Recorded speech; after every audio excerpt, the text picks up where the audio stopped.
गौहर साहब मुख्तसर बात कीजिए जी। बिस्मिल्लाहिर्रहमानिर्रहीम। थैंक यू जनाब speaker for this extra time. और बजट पे बहस होगी लेकिन टाइम आपका गिना जाएगा। अचकज़ई साहब ने जी बड़ा मुख्तसर में कह रहा हूँ जनाब स्पीकर, अचकज़ई साहब ने जिन चीज़ों का जिक्र किया उन्होंने आवाम की आवाज़ इस पार्लियामेंट में उठाई है और ये आवाम की आवाज़ है। हमने जो सवालात सामने रखे वज़ीर आज़म साहब की स्पीच से हमें जवाब नहीं मिला।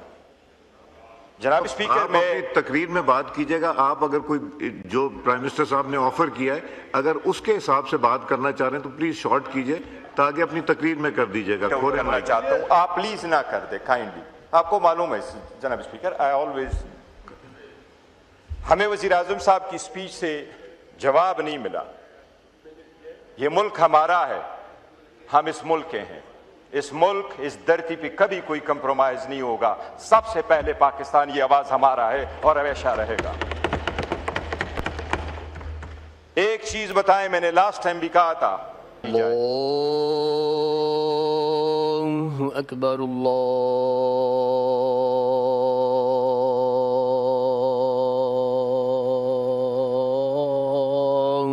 अकबर अल्लाहु अकबर अल्लाहु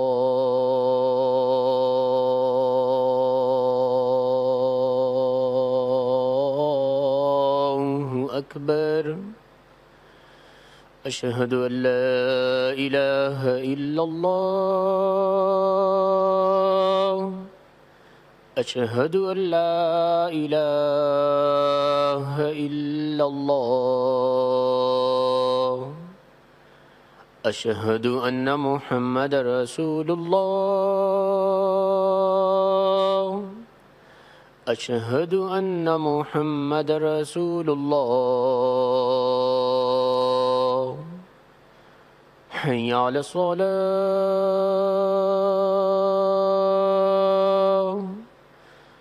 हय्या अला सलाह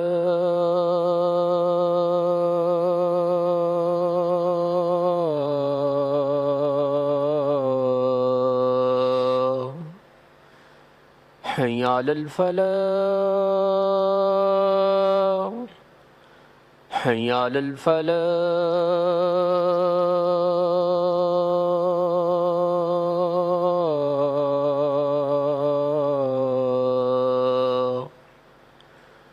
अल्लाहु अकबर अल्लाहु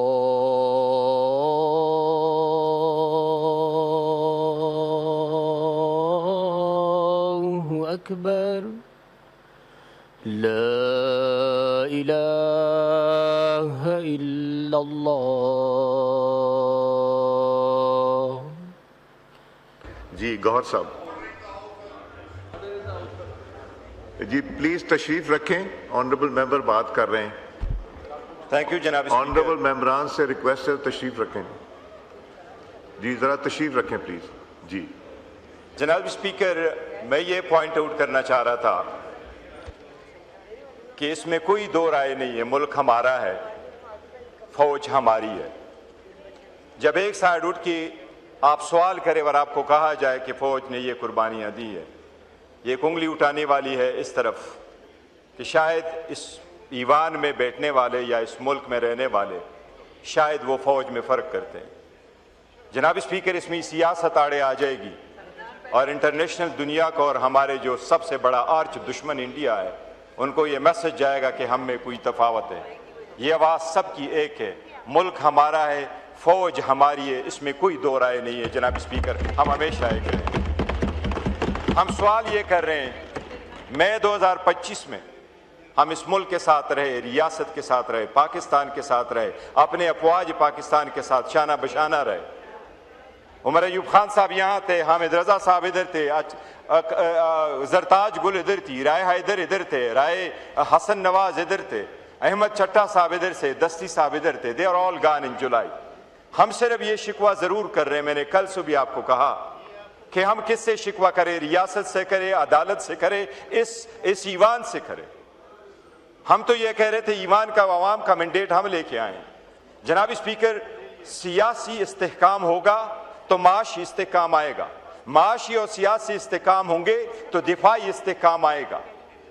जनाब स्पीकर, अगर आप इस बात पे जाएंगे, हम ये कह रहे हैं कि तनाव क्यों बढ़ रहा है, अक्टूबर के बाद तनाव बहुत ज्यादा हो गया।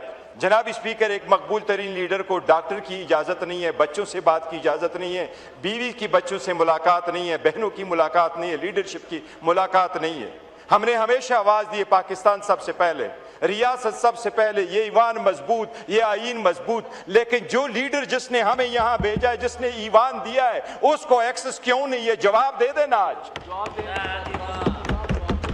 आपको जवाब देना होगा। लास्ट टाइम मैंने वज़ीर आज़म साहब को एक चीज़ यहाँ याद करवाई थी, हम इकट्ठे बैठे थे, मैंने उनको कहा हाजी इम्तियाज साहब आज आपके साथ बैठे थे, मैंने कहा सुप्रीम कोर्ट ने आपसे अंडरटेकिंग मांगी कि कोई घर से नहीं उठाया जाएगा, आज भी वो रविश शुरू है। जनाब स्पीकर, अदालतों का ऑर्डर है, SOP के मुताबिक है, रूल्स के मुताबिक है, एक लफ्ज बताए खान को इजाजत क्यों नहीं है?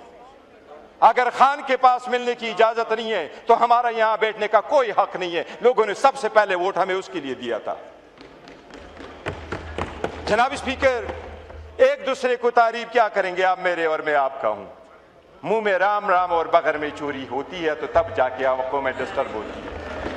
ये आप अब तक एक आवाज जनाब स्पीकर, मैं खत्म कर, मैं सिर्फ वज़ीर आज़म से ये पूछूंगा कि आपने कहा स्ट्रेटेजिक, मैं उस पर बजट में बोलूंगा कि 5 साल के बाद भी हुकूमत अपने अहदाफ हासिल नहीं कर सकी और इवन स्ट्रेटेजिक नीड्स के लिए भी, जरूरियात के लिए सूबों पे इन्हिसार किया जाता है, जो आईनी तौर पर भी गलत है। लेकिन मुझे समझ नहीं आई, आप तकरीर मैं उनसे सिर्फ ये कहूंगा, इस तरफ देना है तकरीर खोलें, ये कह रहा हूं कि हमें डिस्क्रिमिनेट ना करे, हमारे साथ यकसां सलूक करे, हमारी लीडर को हमें एक्सेस दे, हमें डॉक्टर की इजाजत दे, हमें एक्सेस आज ही चाहिए। हमने यहां बॉयकॉट का फैसला किया था कि हर रोज प्रोटेस्ट करेंगे, बॉयकॉट करेंगे। वजीर आजम साहब ने लास्ट टाइम ये फरमाया था कि मैं कोशिश करूंगा, पूछ के बताऊंगा, अगर कोई मैसेज आया तो बताए, कोई पूछ के आया है कि नहीं आया। ठीक, देखे जी जनाब स्पीकर, छोटी छोटी चीजें, इसको हम समझते हैं कि ये छोटी चीज है, हमारे लिए ये बहुत अहम है। जनाब स्पीकर, ये पूरा मुल्क इस तशवीश में है कि खान साहब की सेहत का क्या हाल है, उसको एक्सेस क्या हाल है। लोग हमसे पूछ रहे हैं, वो मजीद इन बातों पे नहीं जाता।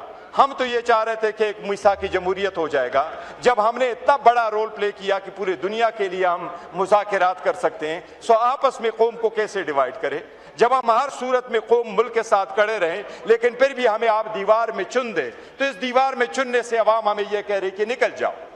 हम नहीं निकलना चाह रहे थे, लेकिन अवाम हमें यह कह रही कि निकल जाओ, क्योंकि आपकी यहां पहचान नहीं है। अगर हमारी पहचान वो सूरत में जो सारे वोट हम लेके आए, जनाब स्पीकर, ये एक सजदा जो लोग कहते हैं ना, ये एक सजदा जैसे गनाह समझता है, हजारों सजदों से देता इंसान आदमी को निजात। ये एक बात होगी, अवाम के पास ये पैगाम आएगा कि खान की सेहत कैसी है, उनका पैगाम क्या है, तो तनाव खत्म होगा। जनाब स्पीकर, ये सब कुछ तनाव आपने किया, केसेस आपने हमारे नहीं लगाए, कन्विक्शन है आपने हमारी की, डिस्क्वालिफिकेशन है हमारी की। बराए मेहरबानी इस बात का जवाब दे दे, आपके पास क्यों करिए नहीं है। हम वो मिसाक जमहूरियत के लिए चाह रहे थे कि करे जनाब स्पीकर, ये सख्तियां खत्म करे तो मुल्क तरक्की करेगा। शुक्रिया जनाब।